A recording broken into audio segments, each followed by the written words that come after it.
Hello दोस्तों, कल जो वीडियो अपलोड किया था होमोफोन्स का वो आप लोगों को पसंद आया, थैंक यू सो मच। और आज मैं उसी का अगला पार्ट लेकर आई हूँ क्योंकि कल जो वीडियो डाला था उसमें सिर्फ 10 ही होमोफोन्स थे करेंगे। तो चलिए शुरू करते हैं हमारा नेक्स्ट होमोफोन्स। और आगे बढ़ने से पहले आपको लाइक शेयर सब्सक्राइब के लिए मैं बोल रही हूँ, प्लीज़ कर दीजिए क्योंकि मुझे आपके सपोर्ट की बहुत ज़्यादा ज़रूरत है। प्लीज़ मेरी हेल्प करें, सपोर्ट करें और वीडियो को लाइक शेयर और सब्सक्राइब चैनल को ज़रूर करें। चलिए हम शुरू करते हैं। नेक्स्ट हमारा होमोफोन है हील। हील मीन्स होता है the back part of the foot below the ankle. Back part माने पीछे का हिस्सा, ऑफ द फुट पैर का, बिलो द एंकल। एंकल मतलब होता है टखना, हमारा जो होता है ना पैर के नीचे हिस्से में, तो टखने के पीछे का जो हिस्सा होता है उसको एडी कहते हैं, मतलब हील कहते हैं। हील को हम हिंदी में एडी भी कहते हैं। माई हील हर्ट्स आफ्टर वॉकिंग। मेरी एडी में चोट पहुंचती है आफ्टर वॉकिंग, चलने के बाद, यानी मेरी एडी को चोट लगी है वॉकिंग के बाद। नेक्स्ट ये हील है, इसमें डबल ई है हील। जब भी आप होमोफोन्स को याद करें, एक टिप आपको बताती हूँ, जब भी आप होमोफोन्स को याद करने बैठें तो आपको ये ध्यान रखना है कि इनका प्रोनाउंसिएशन तो सेम होता है, साउंड इनकी सेम होती है प्रोनाउंस करते टाइम, लेकिन इनका मीनिंग डिफरेंट होता है। इनका मीनिंग जो है बिल्कुल अलग होता है और उसी वजह से बच्चे कंफ्यूज हो जाते हैं, गलत कर देते हैं पेपर में भी और बाकी टाइम लिखते हुए भी। तो जब आपको ये गलतियाँ करने से अगर बचना है तो सबसे बड़ी बात है कि आपको इनकी स्पेलिंग याद करनी पड़ेगी। स्पेलिंग याद हो जाएगी तो आप कभी गलती नहीं करेंगे और आपको अच्छे से दिमाग में रहेगा कि इस हील का क्या मतलब है और इस हील का क्या मतलब है। दोनों की प्रोनाउंसिएशन सेम है, आपको समझना पड़ेगा कि कौन सा हील लाइन में फिट हो रहा है, कौन से हील की बात हो रही है। ठीक है, तो ये हील होता है एडी, HEEL, और ये हील होता है घाव का भरना, टू मेक और बिकम साउंड और हेल्दी अगेन। बनना, मेक और साउंड, बिकम सॉरी बनना या बनाना, साउंड और हेल्दी अच्छा खासा, स्वस्थ, अगेन दोबारा से मतलब ठीक हो जाना। डोंट वरी चिंता मत करो। The wound will heal, wound मतलब घाव, विल हील भर जाएगा मतलब ठीक हो जाएगा, घाव ठीक हो जाएगा अपने आप, मतलब इसको आप चिंता मत करो। तो इस हील का मतलब होता है क्योर करना, इलाज करना, उसको घाव को भरना। ठीक है, मेंटल ट्रॉमा किसी को होता है तो उसके लिए हील का प्रयोग होता है कि वो उस चीज़ को छोड़ दे, उस नेगेटिव बात को, उस नेगेटिव विचार को छोड़ दे, तब भी हील कहा जाता है। हीलिंग आपने सुना होगा, रेकी हीलिंग, प्राणिक हीलिंग, बहुत सारी हीलिंग आजकल चल रही हैं जो स्पिरिचुअल लेवल पर होती हैं। तो वो हील का मतलब होता है घाव का भरना, ट्रॉमा को दूर करना। इस हील का मतलब होता है एडी। नेक्स्ट हमारा लॉज। लूज का मतलब होता है, इसको आप लूज बोलें, लॉज नहीं लूज बोलें। To be unable to find something, to be unable असमर्थ होना, अनेबल माने अयोग्य होना, असमर्थ होना, टू फाइंड ढूंढने में, समथिंग कुछ भी पाने में, आप कुछ भी ढूंढने में असमर्थ हो, यानी आपको कोई जब चीज़ नहीं मिल रही हो, खो गई हो वो चीज़, तब बोलेंगे lose. Don't lose your pen again, कभी अपना पेन दोबारा मत खोना। मत खोना मतलब इधर उधर रख के मत छोड़ देना, गुम हो जाएगा। तो इस लूज का मतलब होता है गुम होना, गायब होना, खो जाना। और इस लूज का मतलब होता है LOOS, लूज का मतलब होता है नॉट फर्मली और tightly fixed in a place. Not firmly, firmly मतलब होता है मजबूती से, टाइटली मतलब कड़े तरीके से, ज़्यादा अच्छे तरीके से बांधा हुआ, फिक्स किया हुआ, इन अ प्लेस किसी जगह पर अच्छे तरीके से, मजबूती से नहीं बांधा होना, नॉट नहीं बांधा होना यानी कि ढीला ढाला होना। जब हम शू लेसेस बांधते हैं, कुछ भी ऐसा बांधते हैं और उसको ढीला छोड़ देते हैं, तब हम कहते हैं ये तो लूज़ है। ठीक है, हमारी ड्रेस कोई हमें अनफिट होती है, लूज़ है, ढीली है। ठीक है, तो इसका मतलब होता है ढीला, इसका मतलब होता है खोना। बी केयरफुल, सावधान रहें। The screw is loose, screw होता है किसी मशीन में लगा हुआ कोई बोल्ट, पेच, वह ढीला है। And the parts might come of, और पार्ट्स जो इसके हिस्से हैं, माइट मतलब संभावना की बात कर रहा है, आ सकते हैं, कम ऑफ बाहर यानी अलग हो सकते हैं। जैसे किसी मशीन के पार्ट्स अलग हो गए, स्क्रू ढीला हो गए, तो आपको उसका हाथ लगाते ही वो बिखर सकती है वो चीज़।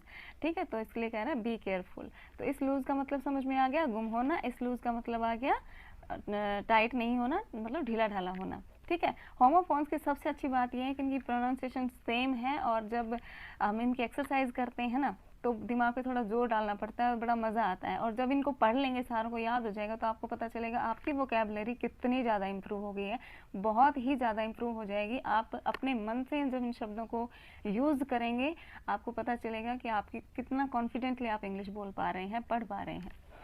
नेक्स्ट है हमारा pain. A strongly unpleasant bodily sensation caused by injury or illness.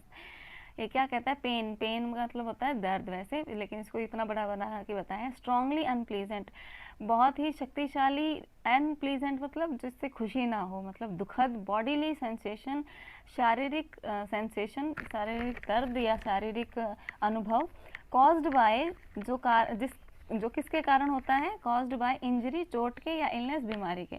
चोट या बीमारी के कारण होने वाले बहुत ही तेज बॉडी में जो सेंसेशन होती है, दर्द होता है, उसको कहेंगे pen.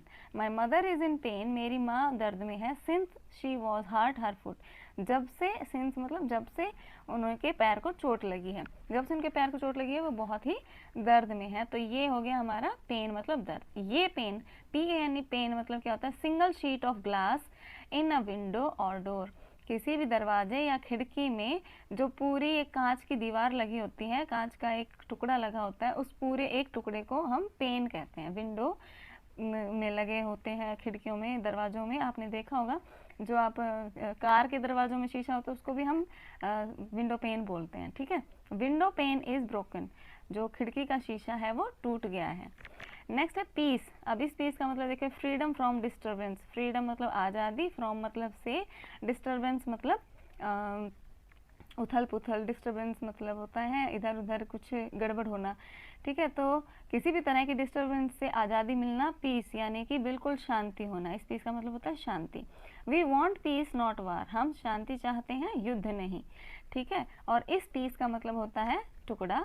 A portion of an object, किसी भी वस्तु का एक टुकड़ा, पोर्शन एक हिस्सा, किसी भी चीज़ के टुकड़े हों, केक का पीस, पिज्ज़ा का पीस, इसकी ये स्पेलिंग होती है PIECE, और इसमें PEACE, पीस माने शांति। इस पीस का मतलब होता है टुकड़ा। Give me only one piece of the cake, मुझे केवल केक का एक ही टुकड़ा दो। ठीक है, नेक्स्ट है हमारा प्रे, PRAY, प्रे। प्रे माने address a prayer to God, भगवान के सामने प्रार्थना करना, और एनी अदर पर्सन या किसी अन्य व्यक्ति के सामने। हम भगवान के आगे भी प्रार्थना करते हैं, और जो है किसके क्या बोलते हैं, किसी व्यक्ति को भी हम प्रार्थना कर सकते हैं। We should pray for good health, हमें अच्छी सेहत के लिए प्रार्थना करनी चाहिए। शुड माने चाहिए, प्रे माने प्रार्थना, फॉर गुड हेल्थ अच्छी सेहत के लिए। और PREY देखिए बिल्कुल ही ज़रा सा फ़र्क है, वहाँ पर A है, यहाँ पर E है। मोस्टली वर्ड्स में आपको यही मिलेगा, कहीं पर A, कहीं पर E, कहीं पर I, कहीं पर EE, इसी तरह की थोड़ी थोड़ी स्पेलिंग में डिफरेंसेस हैं, और उसी की वजह से पूरा मीनिंग बदल जाता है। हिंदी में इन वर्ड्स को श्रुति सम भिन्नार्थक शब्द कहते हैं। अगर आपको इंग्लिश में इनको दिक्कत आ रही है याद करने में, पहले आप एक बार हिंदी का ट्राई करना, देखेंगे ना आप जबकि, तो आप महसूस होगा कि आपको सब कुछ आता है पहले से ही, और फिर ये आपके लिए पढ़ने और भी ईजी हो जाएंगे। इस प्रे का मतलब होता है an animal haunted and killed by another for food. An animal haunted, haunted मतलब शिकार किया गया, एक पशु जिसका शिकार किया गया है, एंड किल्ड और मारा गया है, बाय अनदर दूसरे के द्वारा, फॉर फूड भोजन के लिए। किसी एक जानवर ने किसी दूसरे जानवर को जब मार दिया भोजन के लिए, तो वो उसका प्रे कहलाता है, यानी जो मर गया है जो एनिमल, उसको हम कहेंगे प्रे, शिकार। The lion hunts its prey, lion शेर जो है अपने शिकार को हंट्स करता है, मतलब शिकार करता है, उसको मारता है। नेक्स्ट है प्रिंसिपल और प्रिंसिपल। इसमें बहुत कन्फ्यूजन होता है, बच्चे जब पेपर में एग्जाम में आती है ना, सिक लीव लिखो, ये लीव लिखो, तब वो प्रिंसिपल में बहुत गड़बड़ करते हैं, कोई ये और कोई ये करके आ जाता है, और कई बार तो हम टीचर्स भी कंफ्यूज हो जाते हैं। तो इसमें बहुत से ध्यान से रखने वाली बात है, आपको स्पेलिंग याद होनी चाहिए। एक की स्पेलिंग याद कर लेंगे तो आपको दूसरी अपने आप हो जाएगी। ठीक है, first in order of importance, आवश्यक, इम्पोर्टेंस मतलब होता है महत्वपूर्णता, आवश्यकता। फर्स्ट उसमें भी सबसे पहले, मतलब सब चीज़ों में से सबसे महत्वपूर्ण कौन सा है। ठीक है, our principal will attend the cultural event, हमारे प्रिंसिपल जो मुख्य आचार्य होते हैं हमारे स्कूल के या किसी भी संस्था के, जो मुख्य व्यक्ति होते हैं, उनको हम कहेंगे प्रिंसिपल। ठीक है, और प्रिंसिपल विल अटेंड, हमारे प्रिंसिपल अटेंड करेंगे, आएंगे the cultural event, cultural event को, सांस्कृतिक, उस सांस्कृतिक प्रोग्राम को अटेंड करेंगे, उसमें भाग लेंगे। प्रिंसिपल, इसमें PRINCI, देखिए CI तक तो वही स्पेलिंग है, बस पीछे का बदला है, PAL, पल आता है, मतलब कोई प्रिंसिपल, स्कूल का प्रिंसिपल, कॉलेज का प्रिंसिपल। और इस PLE का मतलब होता है इमोरल बिलीफ, एक नैतिक विश्वास मतलब एक आपके अंदर एक आदर्श हो, एक मूल्य हो, जैसे ईमानदारी है, जैसे सच बोलना है। ये सभी जो अच्छी आदतें हम अपने पेरेंट्स से, अपने आस पड़ोस से, अपने स्कूल में सीखते हैं, उनको हम प्रिंसिपल्स बोलते हैं, यानी मॉरल वैल्यूज़, हमारे एथिक्स, उनको बोलते हैं principal. He never lies on principle, वह कभी नहीं, ही नेवर लाइज, वह कभी नहीं झूठ बोलता, ऑन प्रिंसिपल्स, आदर्शों के बारे में वह कभी भी झूठ नहीं बोलता। He never lies on principle, इसका एक मतलब ये भी है कि वह कभी अपने आदर्शों के खिलाफ नहीं जाता। ठीक है। इसका अगला है क्वाइट। क्वाइट माने होता है भाई मेकिंग लिटिल और नो नॉइस। मेकिंग लिटिल बहुत कम बनाना, या नो नॉइस बिल्कुल भी शोर ना करना। क्वाइट मतलब शांति। चिल्ड्रन बी क्वाइट, बच्चों शांत रहो। क्वाइट मतलब शांत रहना। और ये क्वाइट का मतलब होता है एब्सोल्युटली और कम्प्लीटली, पूरी तरह से, पूर्णतया। ठीक है, पूरी तरह से या पूर्णतया। I am quite happy with my result, मैं बिल्कुल खुश हूँ अपने रिजल्ट से। क्वाइट माने बिल्कुल, पूरी तरह से। और इस क्वाइट का मतलब होता है शोर ना करना। ई टी का ही फर्क है, ये ई पहले आ गया तो ये बन गया शोर ना करना, और ये ई बाद में आया तो इसका मतलब हो गया कम्प्लीटली। नेक्स्ट हमारा रूट। रूट का मतलब होता है way or course taken in getting from a starting point to a destination.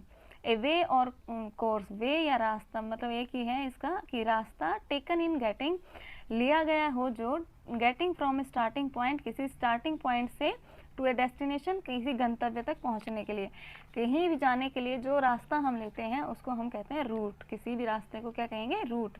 The bus take its route every day, the bus take this route, bus हमेशा इसी रास्ते से जाती है, हर रोज़ इसी रास्ते से जाती है।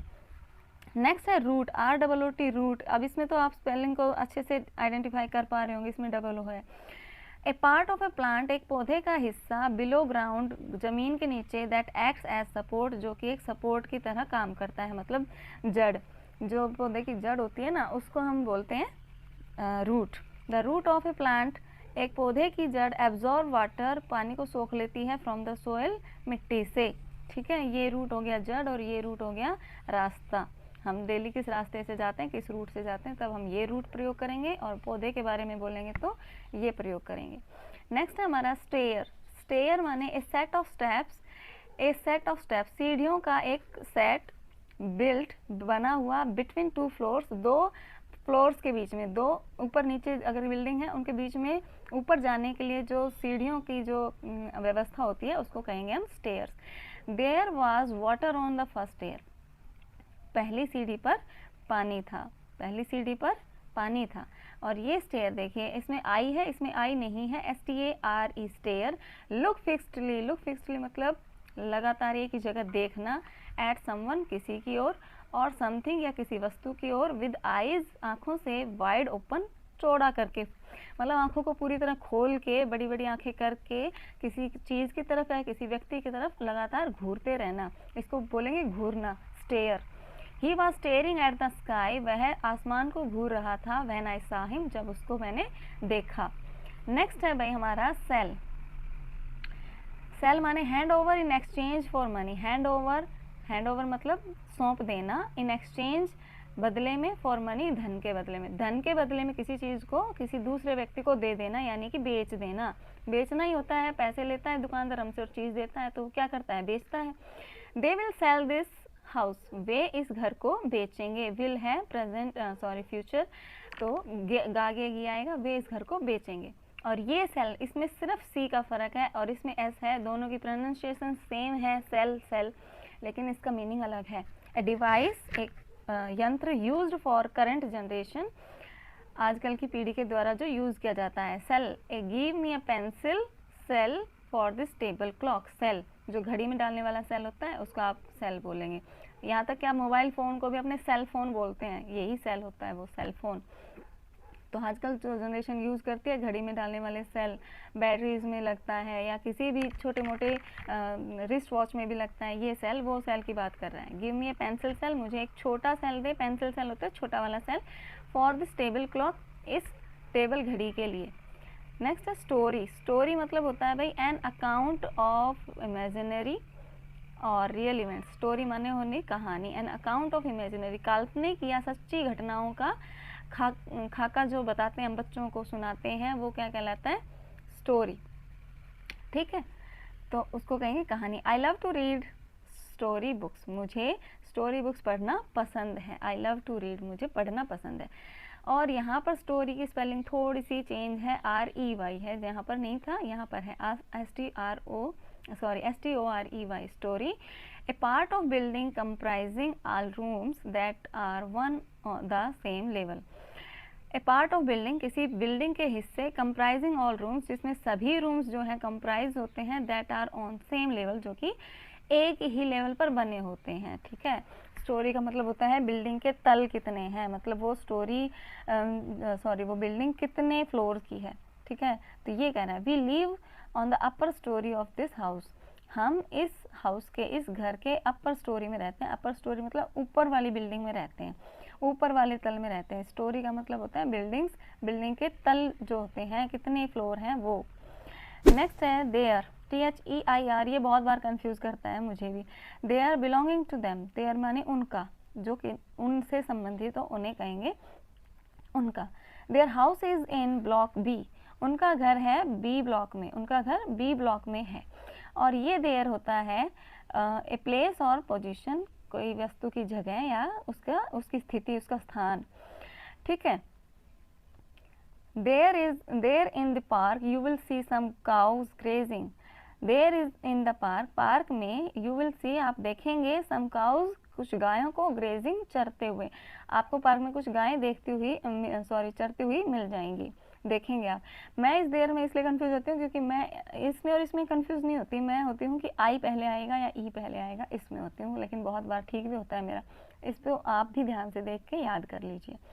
नेक्स्ट है हमारा वेट। वेट माने होता है to stay where one is until someone comes or something happens.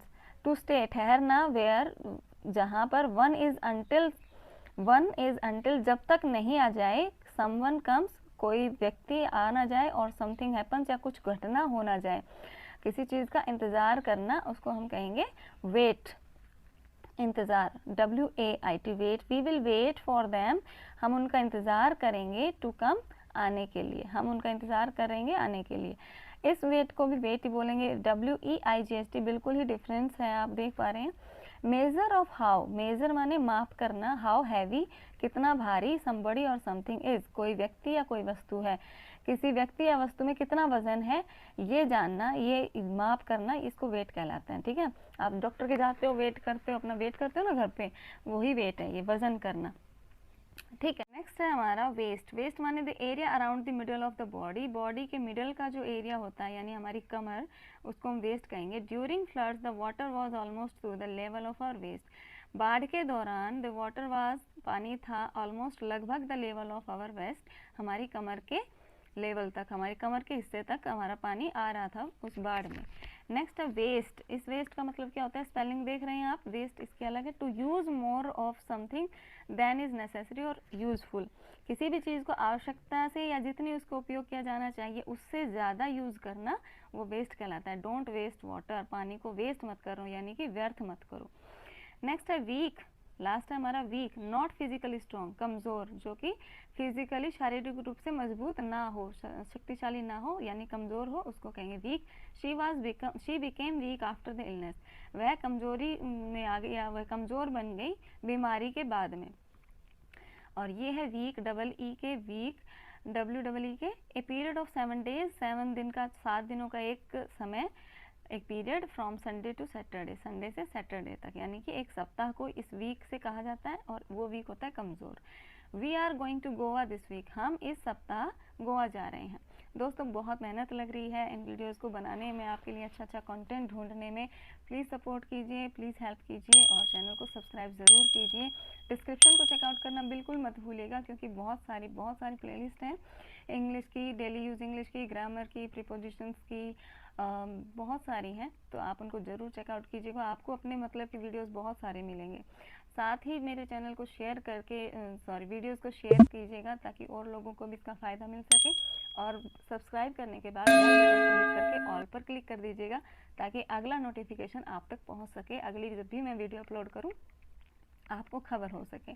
तो मिलती हूँ आपसे किसी नेक्स्ट वीडियो में। Till then bye bye. Thank you so much for your